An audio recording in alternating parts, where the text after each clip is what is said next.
commercial level and show India as having that strength. So we have seen a lot of action happening in bioengineering, in EV markets. So I think to kind of summarize this, what we are really saying is that we need to promote our deep tech ecosystem, and that's where the focus should be. And out of this, we are hopeful that we will also have core AI winners. Right. You've also made a mention of making safe harbor rules more attractive, simplifying transfer pricing assessment procedures. Give us a sense of what is the ask here and what is the pain point. So in quite a simple terms, when we look at multinational organizations and specifically when you look at something like a global capability centers, which are really, providing solutions to their global parent organizations and so on and so forth. These transactions are essentially related party transaction. That means the transaction is between a subsidiary and a head office. So therefore, from a determining of the pricing of these transactions, you have these laws which deal with transfer pricing. Now, what we are seeing is that over the last few years, we have seen this ecosystem of GCCs really, expand and grow in India. We have about 1,700 odd GCCs who are already there, and these are part of Fortune 500 companies and so on and forth, and so on and so forth. Now, this segment can continue to grow, and this segment not only does a lot of cutting edge work and providing all kind of global services, they also are a huge employment generator. So just to give you an example, out of about 5.5 million of direct employment in the IT sector, nearly about 2 million are employed in this global capability center space. So what we're really saying is that as one of the points of uncertainty on taxation, this could be really, eased.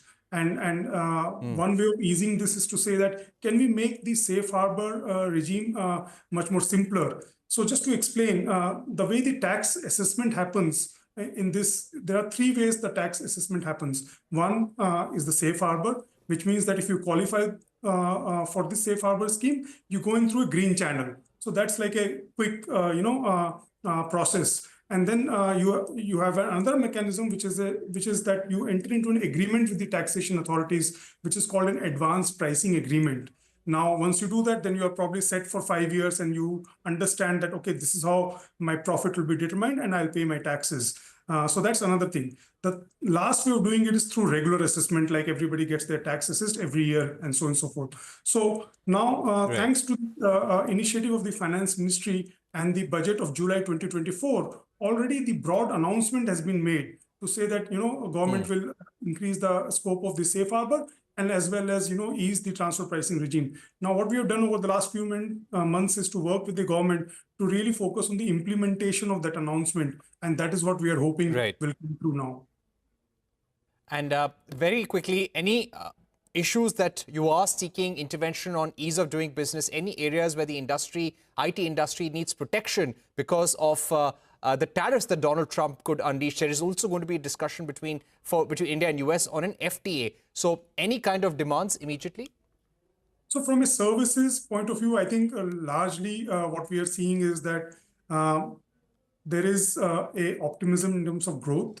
That last year was a bad year in terms of overall growth. We had about less than 4% of growth. This year, we are expecting it to be slightly better, and moving forward, there is optimism in terms of improvement. So from our sector point of view, I think it's really about focusing on enabling growth, ease of doing business and innovation. And we are not really looking for any kind of a specific protection in that sense, because what we are seeing is that the more we can enable some of these innovation and growth, the more we become even more part of the global supply chain, the more we become a trusted partner for the world and provide these solutions, even in our domestic market. So from that point of view, we are really approaching it from an enabling perspective rather than a protectionist mode.